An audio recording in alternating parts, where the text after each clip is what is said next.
In this video, I introduce an overview biblical performance criticism. We're going to go ahead and start with a few definitions from people who are a lot smarter than I am. The first is from Dr. Jin H. Han, who says that performance criticism investigates the formative force of performative contexts and their elements that contribute to the shaping and reception of the text here. So notice that performative context is included in this definition, and this is one thing that is going to be key, that context of performance is going to be key to what performance criticism does. That is, the place in which performance happens, or the different places in which performances happen, are very key to understanding the shaping of a text or a tradition. And then Dr. Peter S. Perry says that biblical performance criticism analyzes communication events of biblical traditions for audiences. So an even more succinct definition of what biblical performance criticism is. And notice in Dr. Perry's definition, biblical is stuck as an adjective before performance criticism. So he's going to make sure that we are distinguishing from performance criticism, performance studies generally speaking apart from the Bible, and biblical performance criticism, which is going to have the Bible texts and traditions as its specific object of study.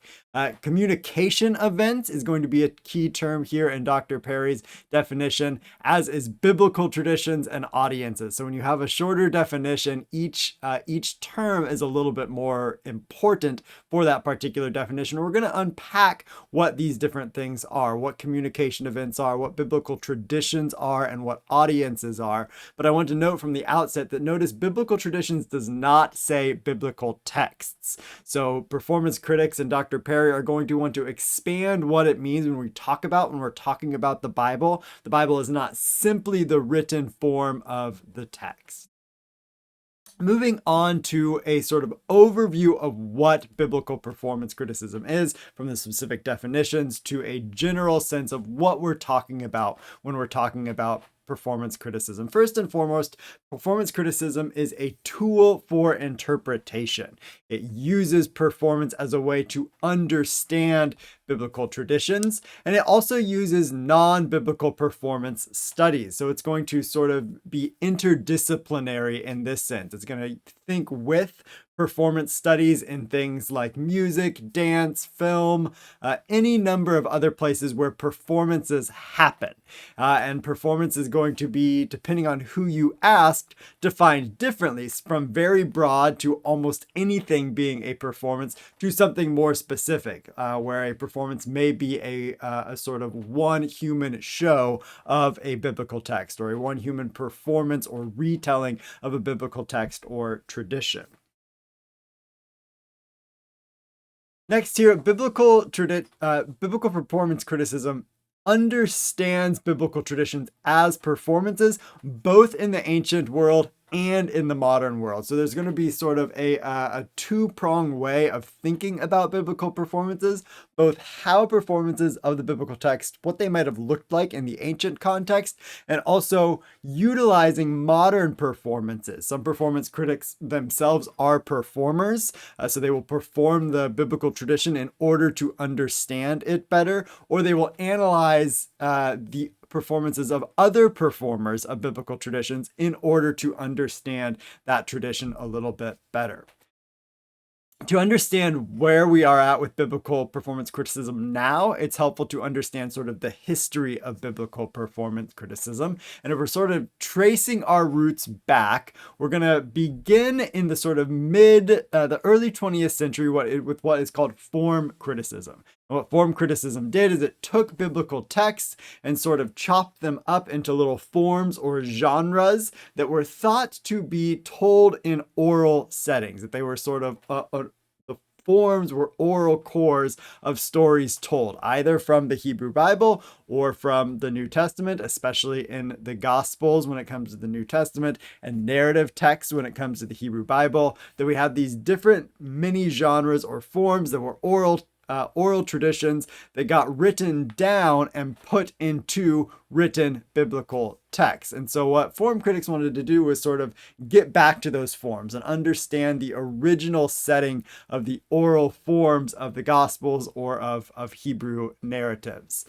Coming out of form criticism, and largely as a reaction to form criticism, was narrative criticism, especially in sort of the late 70s and early 1980s, that wanted to understand entire narratives, entire biblical narratives as a whole and in their own right. So narrative critics, rather than breaking the text down into little teeny tiny bits, wanted to look at the whole thing and think about how the narrative functioned sort of as literature. Narrative criticism was really interested in using the tools of literary studies from English departments to understand narrative biblical texts. And then coming out of narrative criticism, performance criticism started to think about how those narratives sort of might have originally been experienced. So rather than the way that we experience narratives, or one way that we experience biblical narrative is by reading them individually, and narrative criticism very much thought of biblical text as being experienced by an individual reader as it was using the tools of English and literary studies.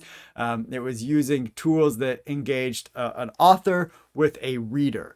Biblical performance criticism came along and said, hey, but this is probably not how texts were read in the ancient context, that they were not read by individual readers, but rather they were performed, that they were told aloud in various kinds of settings. So biblical performance criticism was closely related to narrative criticism insofar as it wanted to engage the tradition or text as a whole and understand what the whole effect of the tradition or text was, rather than these small bits of form criticism. But biblical performance criticism sort of wanted to understand the environment, the oral or aural, oral with a O meaning speaking, aural with a AU meaning hearing, of the ancient biblical context, and understand the traditions and texts within that context. And so we have two sort of different forms of biblical performance criticism, and these 1.0 and 2.0. This is terminology from Peter S. Perry, so calling it biblical performance criticism 1.0 and 2.0 is not my own doing. This is Peter Perry's way of dividing out biblical performance criticism. So biblical performance criticism 1.0 is really sort of what came out of narrative criticism, what was related to narrative criticism, and then developed over a period of time to get us where we are now with biblical performance criticism 2.0.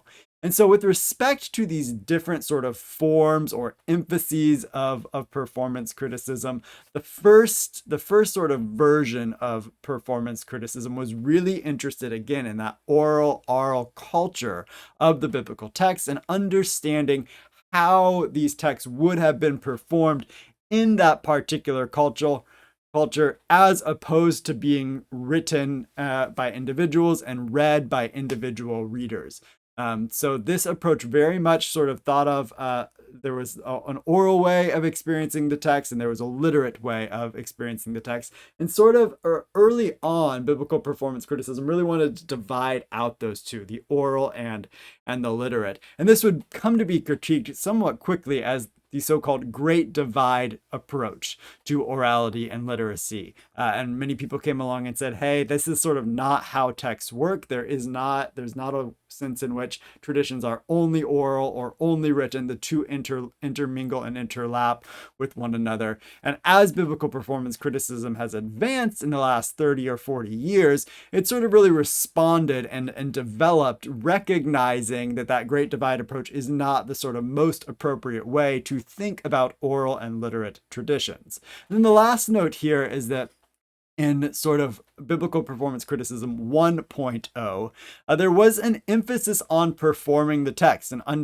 in using modern performances as a tool for understanding the text. But the sort of hallmark of biblical performance criticism 1.0's performance was largely memorized performances. So it would take the biblical text, an individual would memorize that biblical text and then re-perform it almost exactly as the text has it. They're sort of using a memorized script to re-perform the text. And what we're going to see is the biblical performance criticism 2.0 sort of expands the idea of performance a little bit, from not simply a script that is reactivated almost in sort of a mechanical exact mode to something that's a little bit more there's not as sort of as much of a strictness to what counts as the performance in biblical performance criticism.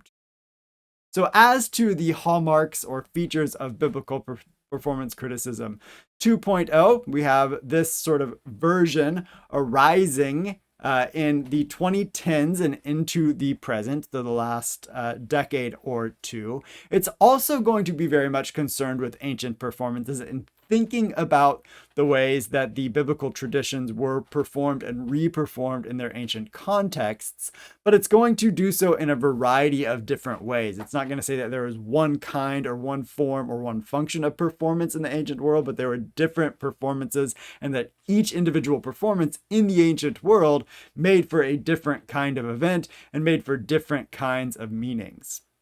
Another sort of major feature or emphasis of the present mode of performance criticism is that it's really interested in social memory. And what social memory is essentially sort of how communal and social memories are formed and function, and how they influence traditions and how traditions influence them. So how does sort of a repeated telling of a particular biblical tradition shape a group of people? And so it's interested in not only the tradition and the text itself, but the tradition and the text as it functions within a community broadly conceived.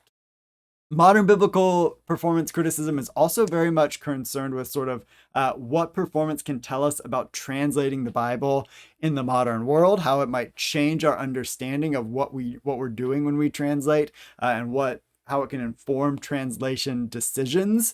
So that when you come across a particular thing in translation that you have a question about, or there might be a sort of a translation issue, that the performance of the text can inform how one goes about translating the text, and translating the text in the sense of writing down a new translation, but also translating the text in a performative context, that you're translating a text to be re-engaged by an audience in some form or fashion. Modern biblical performance criticism also sort of uses and thinks about learning the biblical languages in a living language model, sort of an actual spoken context of speaking Greek and speaking Hebrew, and not just learning the language in sort of the bookish way of understanding the forms and the paradigms and reproducing those for the sake of reading. But understanding biblical languages for the purpose of speaking, for oral performance. And then the last bit here is that the performance in modern biblical performance criticism, as I said, is sort of more widely conceived. That there's sort of an internalization of the biblical tradition, that's sort of a digestion of it, and then a re-performance of it in a way that is not necessarily just a mechanical reproduction of it. That each performance is a little bit different, and that what counts as a performance can be a bit expanded because of the role of the individual performer. So performances in air quotes here, because the idea of what counts as performance is sort of broadened in the biblical performance criticism 2.0 mode of thinking. These are some of the emphases of biblical performance criticism, both in the 1.0 and in the 2.0 mode. Some of these has come about in my explanation in the history of biblical performance criticism, but I want to get these out there in bullet point form for us. So, performance criticism is going to decenter and de-emphasize the literate and textual modes. So whereas a lot of biblical interpretation, historically speaking, has been focused on the text, performance criticism is going to say we need to think a little bit more broadly than just about the text and an individual reader engaging the text, which is more of a modern and Western notion of how texts work. Biblical performance criticism is going to be interested in both ancient performances and modern performances, how understanding ancient performances in oral contexts helps us understand biblical texts and traditions, and how modern performances of the text in multiple different forms also does that. One of the things that about performance is that every performance is unique and different, that no performance is exactly the same, that exact replication is sort of a literate and textual mode of thinking. Performance critics are going to say that anytime a text is re-performed, it's going to be different. And the same exact text with the same exact performer and even the same exact audience, when it's performed two different times, it's going to be a different experience. This is because different contexts affect how the tradition is received. So performance criticism is going to sort of have this emphasis on communication events and context and how those influence the experience of the tradition, rather than simply focusing on the fixed form of the text itself. Performance critics are going to consider 4 different elements of a communication event or a performance, and each of these elements have a number of different factors that go into them. The first element is going to be the performer themselves, the person doing the act of performance, or the persons, if it's multiple persons, doing the acts of performance. And with a live performance or with a recorded performance, the performer has sort of a great deal of impact on the thing that they are performing. Things like gestures, intonation, all of this affects the way that the tradition is received for the audience. So a performance or communication event is going to have an audience. Very often performance criticisms are going to think of a live audience, a sort of live communication biosphere where the performer and the audience are engaging one another in a way in a live context. But an audience can also be expanded in the digital mode to a viewer watching a YouTube video. So a performer can be performing to a camera with the audience watching through a screen. So in the sort of new mode of performance criticism, what counts as audience is a little bit broadened, and it's not necessarily contained to one single medium, namely speech or the stage. And the performer and the audience, what they are doing is that they are engaging together with a tradition, and a tradition that has been that is being re-expressed. So the thing about a tradition is that it has past tellings or past performances to it, and every new performance is going to do something different. No re-expression of the tradition, or no two re-expressions of the tradition, are going to be exactly the same. And so notice here that I don't put the tradition re-expressed as like a speech bubble coming out of the performance, because the whole act of performance, including pacing, gestures, all that kind of stuff that the performer is doing and the way the audience might be interacting with the performer, is going to affect the tradition. So the tradition is not a sort of single stable thing, but the tradition itself is living. And all of this happens in what performance criticism is going to call sort of the situation, the place in which the performer and the audience are engaging with one another, whether that be in a live setting, whether that be in an expanded setting. But performance critics are going to be very much interested in the entire context of the way that the performer, the audience, the tradition are all interacting together, and all that, the sort of whole sum of all of that is what makes for a specific performance or communication event. And every communication event and every performance is going to be different than another communication event or another performance, even when it's of the same tradition. So to close out here, I want to put biblical performance criticism into my own words. So I'm going to say that biblical performance criticism uses, analyzes, creates, and interprets performances of biblical traditions.